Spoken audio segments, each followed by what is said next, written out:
Hi friends, എല്ലാവർക്കും നമസ്കാരം. ഞാൻ ഗീതാജിയാണ്. ഇന്നത്തെ വീഡിയോ കാശി അന്നപൂർണേശ്വരി ദേവി ടെമ്പിൾ വീഡിയോയിലേക്ക് എല്ലാവർക്കും സുസ്വാഗതം. കാശി വിശ്വനാഥ ക്ഷേത്രത്തോട് ചേർന്ന് തന്നെയാണ് അന്നപൂർണേശ്വരി ദേവി ക്ഷേത്രം സ്ഥിതി ചെയ്യുന്നത്.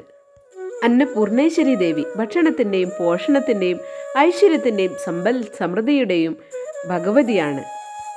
പാർവതി ദേവി തന്നെയാണ് അന്നപൂർണ ദേവി. അന്നപൂർണ ദേവിയുമായി ബന്ധപ്പെട്ട ഒരു കഥ ഇങ്ങനെയാണ്.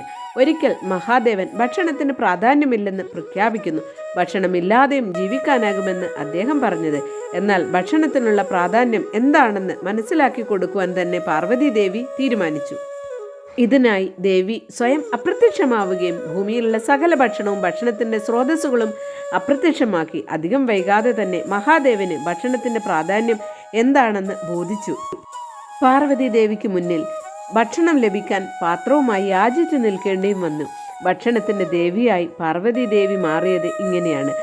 അന്നപൂർണ ദേവിയെ ഭവാനി എന്നും ആളുകൾ വിശേഷിപ്പിക്കുന്നു. ഭൂമിയിലെ ഏറ്റവും ഐശ്വര്യപ്രദവും അമൂല്യവുമായ സ്ഥലമാണ് കാശി. കൂടാതെ ഇത് ഏറ്റവും പഴക്കമുള്ള നഗരങ്ങളിലൊന്നാണ്. കാശി വിശ്വനാഥൻ്റെയും അന്നപൂർണ ദേവിയുടെയും ദർശനത്തിനായി ഇന്ത്യയിൽ നിന്നും വിദേശത്ത് നിന്നും ആളുകൾ കാശിയിൽ എത്തിക്കൊണ്ടേയിരിക്കുന്നു. അക്ഷയ തൃതീയാണ് ദേവിയുടെ അവതാര ദിവസം. വെള്ളിയാഴ്ച, പൗർണമി, നവരാത്രി തുടങ്ങിയ പ്രധാന ദിവസങ്ങളാണിവിടെ. ചൈത്രമാസത്തിലെ ശുക്ലപക്ഷ അഷ്ടമിയിൽ ഭക്തർ 108 തവണ ഭവാനി അഥവാ അന്നപൂർണ പ്രദക്ഷിണം ചെയ്യണമെന്ന് കാശി ഖണ്ഡം പ്രസ്താവിക്കുന്നു. ഇതുവഴി എല്ലാ പർവ്വതങ്ങളും, കടലുകളും, ദിവ്യാശ്രമങ്ങളും, സർവ്വഭൂപ്രദേശങ്ങളും ലോകം മുഴുവൻ പ്രദക്ഷിണം ചെയ്തതിൻ്റെ ഗുണം ഭക്തർക്ക് ലഭിക്കും.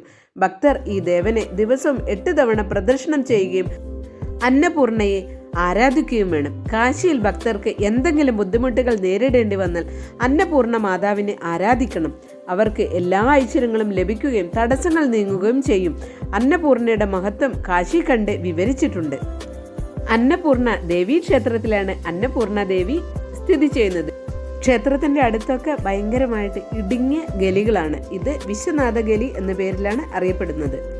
കാശി നഗരം ക്ഷേത്രങ്ങളുടെയും ഘാട്ടുകളുടെയും നഗരം മാത്രമല്ല, അത് ഔദാര്യത്തിൻ്റെയും കരുണയുടെയും നഗരമാണ്. ദിവസവും ഇവിടെ ആയിരക്കണക്കിന് ആളുകളാണ് സൗജന്യ ഭക്ഷണത്തിനായിട്ട് എത്തുന്നത്. വർഷത്തിൽ 3 ദിവസം മാത്രമാണ് അന്നപൂർണാദേവിയുടെ ഖജാന അതായത് ധനശേഖരണ വിതരണം നടത്തുന്നത്. ധൻതരാസ് മുതൽ ദീപാവലി ദിവസം വരെയാണ് ഇത്. വർഷത്തിൽ 3 ദിവസം മാത്രമാണ് ഈ ധനശേഖരണ വിതരണം നടത്തുന്നത്.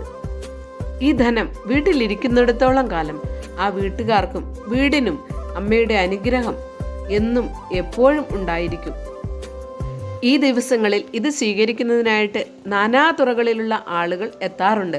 അതിൻ്റെ ഒരു തിരക്ക് വേറെ തന്നെയാണ്. തലേന്ന് രാത്രി തന്നെ ജനങ്ങൾ ക്യൂ തുടങ്ങിയിരുന്നു. കുചേലനെ പോലും കുബേരനാക്കുന്നതാണ് അമ്മയുടെ ഈ ഒരു നാണയം.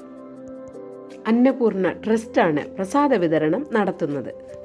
ധനധാന്യാദികൾ നൽകുന്ന അന്നപൂർണേശ്വരി ദേവിയുടെ അനുഗ്രഹം സകല ആളുകൾക്കും ഉണ്ടാകട്ടെ എന്ന് പ്രാർത്ഥിക്കുന്നു. അന്നപൂർണേ സദാപൂർണേ ശങ്കര പ്രാണവല്ലഭേ ജ്ഞാനവൈരാഗ്യ സിദ്ധാർത്ഥം ഭിക്ഷാം ദേഹി ച പാർവതി മാതാ ച പാർവതി ദേവി പിതാ ദേവോ മഹേശ്വരഃ ബാന്ധവാ ശുഭഭക്താശ സ്വദേശോ ഭുവനത്രയം നമാമി പാർവതീപദേ ഹര ഹര മഹാദേവ് ഹര ഹര മഹാദേവ്. ധനധാന്യങ്ങൾ നൽകുന്ന അന്നപൂർണേശ്വരി ദേവിയുടെ അനുഗ്രഹം എല്ലാവർക്കും ഉണ്ടാകട്ടെ എന്ന് പ്രാർത്ഥിക്കുന്നു.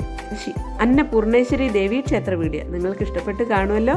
ആദ്യമായിട്ടാണ് വീഡിയോ കാണുന്നതെങ്കിൽ മറക്കാതെ ചാനൽ സബ്സ്ക്രൈബ് ചെയ്യുമല്ലോ.